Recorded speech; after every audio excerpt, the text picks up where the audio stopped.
kami dari kelompok 7 akan membacakan hasil dari makalah kami yang berjudul Hukum Asuransi dalam Hukum Dagang. Nama saya Amanda Dinira Chandra. Nama saya Amira Auni. Nama saya Sufian Nazwa. Di sini saya akan membacakan pengertian asuransi.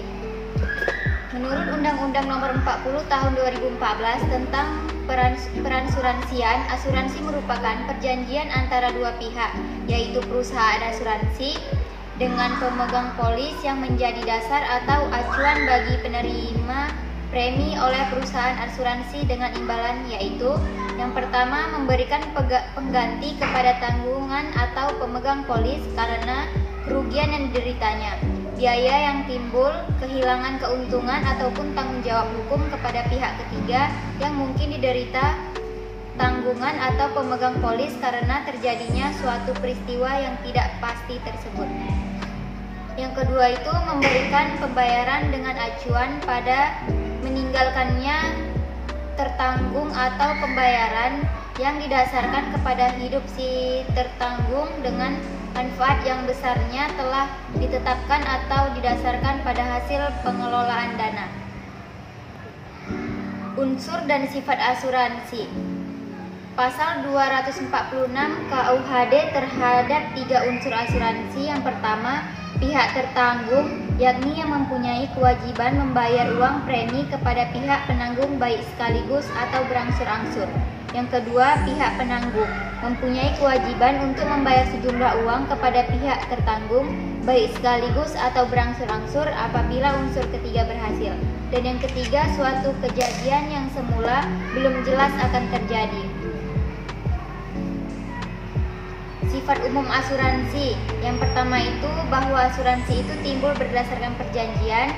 Asuransi itu adalah perjanjian bersyarat yang pelaksanaan kewajiban tertanggung pada suatu peristiwa yang tidak tentu atau tidak pasti, bahwa perjanjian asuransi itu bersifat timbal balik, dan tujuan dari perjanjian itu adalah mengalihkan resiko kepada penanggung yang dapat melanjutkan dengan menyebar atau membagi-bagi resiko.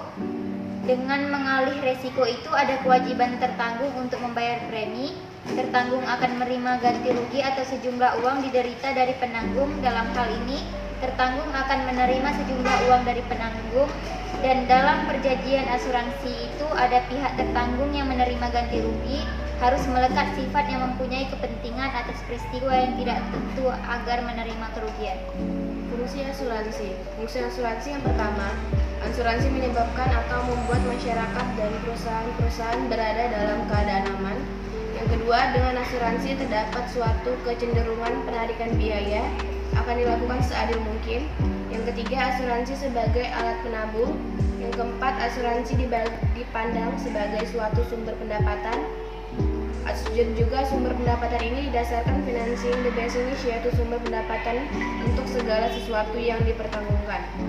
Tujuan asuransi mengalihkan segala resiko yang ditimbulkan peristiwa-peristiwa yang tidak diharapkan terjadi kepada orang lain yang mengambil resiko untuk mengganti kerugian. Pikiran yang terselip dalam hal ini ialah bahwa lebih ringan dan wadah apabila yang menanggung resiko dari kekurangan nilai benda-benda itu beberapa orang daripada satu orang saja, dan akan memberikan suatu kepastian mengenai kestabilisan dan nilai harta bendanya itu jika ia akan mengalihkan resiko itu kepada suatu perusahaan di mana dia sendiri saja tidak berani menanggungnya. Resiko asuransi. Yang pertama, resiko murni, yaitu resiko yang akibatnya hanya ada 2 macam, kerugian atau impas, contohnya pencurian dan kebakaran. Yang kedua, resiko spekulatif, yaitu resiko yang akibatnya ada 3 macam, rugi, untung, atau impas, contohnya adalah investasi. Yang ketiga, resiko partikular, yaitu resiko yang berasal individu dan dampaknya lokal, contohnya pesawat jatuh, tabrakan mobil, dan kapal kandas. Yang keempat, resiko fundamental, yaitu resiko yang bukan berasal dari individu dan dampaknya luas, contohnya angin topan, gempa bumi, dan banjir.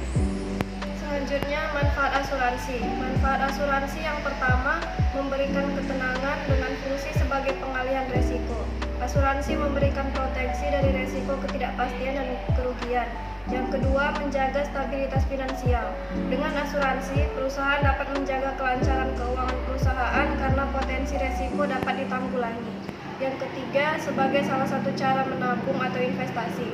Jika kebetulan dana yang terkumpul tak terpakai, di akhir masa pertanggungan pihak lain akan menerima kembali uang tersebut.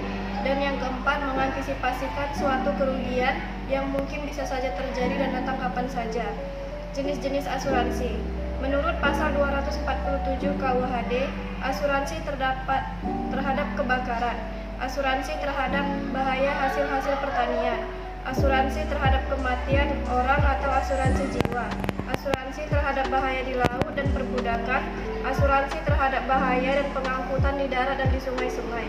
Secara garis besar, asuransi terdiri dari 3 kategori, yaitu yang pertama asuransi kerugian, terdiri dari asuransi untuk harta benda, kepentingan keuangan, tanggung jawab hukum, dan asuransi diri. Yang kedua, asuransi jiwa.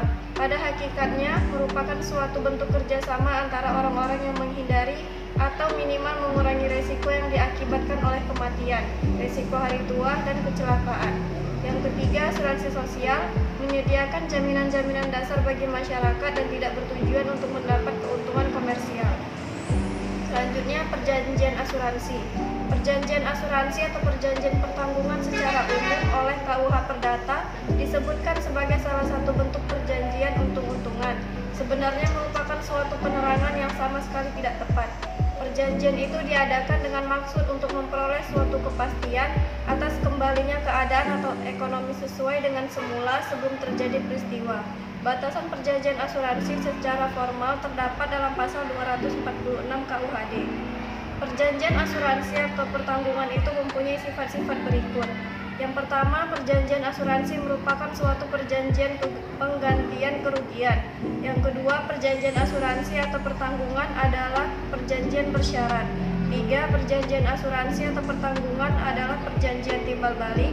4. Kerugian yang diderita adalah sebagai akibat dari peristiwa yang tidak tertentu atas nama diadakan pertanggungan.